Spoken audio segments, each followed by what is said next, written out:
وہ ایک شخص تھا کہ وہ جب بھی کھانا کھاتا تو کہتا تھا ہائے نانی شیراز، ہائے نانی شیراز، ہائے شیراز کا کتنا اچھا کھانا ہے، نان۔ تو ہم جیسے کھانوں کا ایک شوقین جو تھا اس نے کہا چلو یہ شیراز بھی جانا چاہیے کہ کھانا تو دیکھے۔ شیراز چلا گیا جو شیخ سعدی کا شہر ہے، اور ایک شخص نے کہا کہ میں ہندوستان سے آیا ہوں نانی شیراز کھانے کے لیے۔ انہوں نے کہا بھلے سے، بہت اچھا۔ بس اس نے گھر کا دروازہ کھولا اور دیوار کے ساتھ سایہ بنا ہوا تھا، ایک چوکی لا کے رکھی کہ اس پہ بیٹھو، دوسری چوکی لا کے آگے رکھی اور اس پر اتنا بڑا طباخ لے آیا سالن کا بھرا ہوا رکھا، اور بڑے بڑے نان 8-10 اس کے آگے رکھے، ٹھنڈے پانی کا مٹکا لا کے رکھا، اس کے ہاتھ دھلائے، کہا بسم اللہ، کہا کہ نانی شیراز کی نانی شیراز است، یہی تو شیراز کا نان ہے۔ کہا اچھا۔ اس نے یہ خیال کیا کہ یہ گاؤں کے شروع میں غریب لوگوں کے بیچ میں چلا گیا، بالکل ڈیفینس سوسائٹی چلا گیا، وہاں کسی بڑی کوٹھی کو دیکھا جس کے بڑے بورڈ لگے ہوئے تھے اور یہ وہ۔ ان کو کہا کہ میں بہت دور کا سفر کر کے آیا ہوں نانی شیراز کھانے کے لیے۔ انہوں نے کہا بہت اچھا۔ اندر قالین بچھا ہوا تھا، کہا کہ آپ تشریف رکھیں، اور وہ اندر گیا، گرم گرم سالن ایک بڑے برتن میں اور روٹیاں لے آیا اور ٹھنڈی لسی اس کے آگے رکھی، کہا بسم اللہ، کہا کہ نانی شیراز کھانے آئے ہو؟ کہا ای نانی شیراز است۔ ایک اور جگہ 3-4 جگہ کھانا کھا کے بس اسی طرح بغیر دیر لگائے اور جلدی اور چٹپٹ واپس آیا بڑا غصے میں، خواہ مجھے شیراز کا چکر لگوایا۔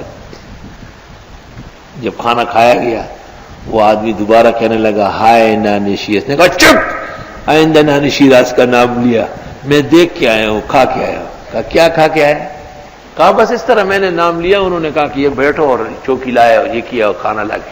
اس نے کہا یا عبد البطن، وہ پیٹ کے پتر، یہی تو رونا روتا ہوں، یہاں جب کوئی دعوت کرتے ہیں تو ایسے جیسے اس کے ہاں ختان ہو رہا ہے، پورے گھر سر قلم ہو جاتے ہیں، کمر ٹوٹ جاتی ہے ان کی۔ دعوت تو ایسی ہو کہ جس میں کوئی تکلیف، کوئی پریشانی اور صدمہ نہ ہو۔ اور دعوت نام کس چیز کا ہے؟ گھر میں سالن پکواؤ، گھر میں روٹی پکاؤ۔ کل ہی دیکھ رہا تھا ابن قتیبہ دینوری نے عیون الاخبار میں لکھا ہے کہ داؤد علیہ السلام نے حضرت سلیمان علیہ السلام اپنے بیٹے کو وصیت کی کہ بازار کی روٹیاں نہیں کھاؤ، نہ لوگوں کو کھلاؤ، غربت آ جائے گی، اور گھر آئے دن کے نہیں بدلا کرو ورنہ سکون برباد ہو جائے۔ یہ 1500 کا کھانا پکا لیتے ہیں اور گھر میں 10 چپاتی نہیں بنا سکتے، بازار کی روٹیاں تھوڑی دیر بعد ربڑ بن جاتی ہے، اس کو کھینچتے رہو۔ ایک بوڑھے آدمی منہ میں ڈالا، میں نے کہا کیا ہو رہا؟ یہ نا نگل نہیں رہی، کیا کروں؟ میں نے کہا دعوت ہے، دعوت اس طرح ہوتی ہے کہ اس میں ربڑ کھلایا جاتا ہے۔ وہ دنیا کی کم جگہ ہے جیسے پشاور شہر کہ بازار کی روٹی گھر سے بہتر ہے۔ مدینہ منورہ اور مکہ مکرمہ کہ وہاں بخارا والے جو روٹی بناتے ہیں دنیا میں اس کی نظیر نہیں۔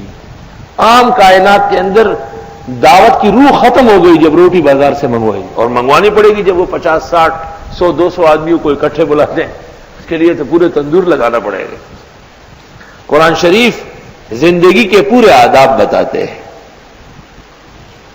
اور کھانا کس طرح کھائے؟ الطعام مع الاحباب خیر من الطعام مع الاہل، والطعام مع الاہل خیر من الطعام وحدانا، شرح عین العلم و زین الحلم۔ دوستوں میں بیٹھ کر کھانا کھانا گھر والوں کے ساتھ کھانے سے بہتر ہے، اور گھر والوں کے ساتھ کھانا کھانا علیحدہ اپنے طور پہ کھانا کھانے سے بہتر ہے۔ نانا باشد کے بایارا بخوری، خاک بر آنا کے تنہا می خوری۔ فرمایا لذیذ کھانا وہ ہے جو اپنے محبوبوں کے ساتھ کھائے، اس کھانے پر لعنت ہو جس کو آپ علیحدہ کھائیں اور بخیل کنجوس کی طرح کنڈی لگا کے اندر بیٹھ جائے۔ جاہز کے بارے میں لکھا ہے کہ وہ سارا دن بھوکا رہتا تھا کہ ہو سکتا ہے کوئی کھانا کھلائے. جب رات گزرنے لگتی گرتا تھا تو دروازہ بند کر کے اندر بیٹھ جاتا.